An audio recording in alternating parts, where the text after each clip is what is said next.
Gold confiscation is often one thing that I hear about, trying to get people not to buy gold, because what they're saying is, look, the next time gold reaches a new high, let's say $5,000 per ounce, they're going to go ahead and confiscate the gold. This is absolutely false, and this is really no reason why you should get into gold. And I'll go over a few things. First of all, historically, they did not confiscate the gold necessarily. They nationalized the gold. So they offered people, they would bring it into the bank, you get your money based on that, value that it was labeled at that given time. And of course, this was on bullion, it did not apply to jewelry.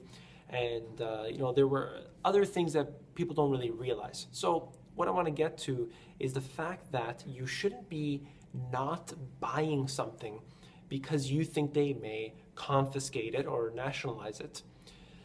Would you have children thinking one day they may die, so I don't want to have that child because I can't deal with that? If you think it's a good investment and the fundamentals are there, you should be buying it. But what I need to tell people and stress to people is that you should not be buying solely gold or solely silver.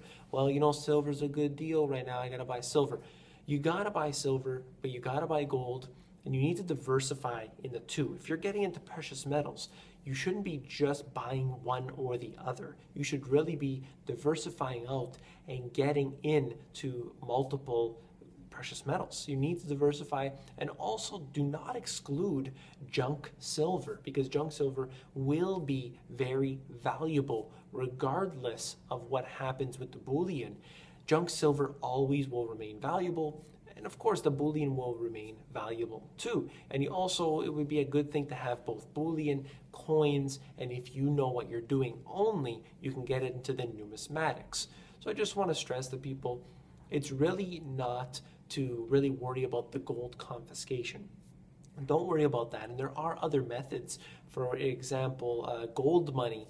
They have the ability to store your gold geographically. So you can take that money, that real money, and store it in Switzerland, in Hong Kong, in London, or wherever. There's all places around the world that you can store your gold. So it can be diversified in multiple types of precious metals, and you can diversify geographically. I'd also like to mention that, will people really, I'm not suggesting anything, but is everyone really going to be bringing their gold in, especially if it hits a very high number, 10,000, 20,000, 50 and above per ounce? Is anyone really going to bring it in? Some people will, and some people will not. All I can say is that the people who do not will be left holding something that is retaining an extremely large amount of value. But it isn't just precious metals that you should be holding. I believe in precious metals. I know specifically, historically, that precious metals have done so well over the years throughout particularly inflationary periods.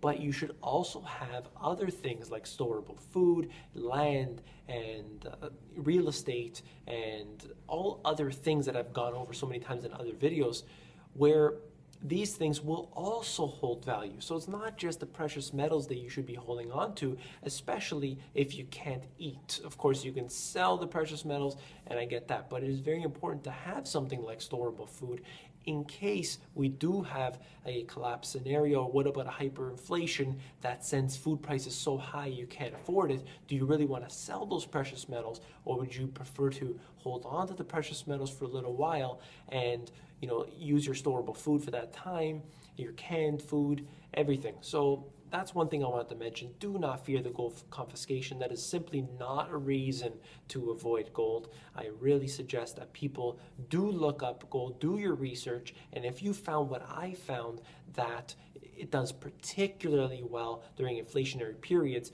you may very well want to purchase some. If you like this video, please give me a thumbs up, and I want to thank each and every one of the subscribers for tuning in. I'm going to keep bringing you guys hard-hitting information.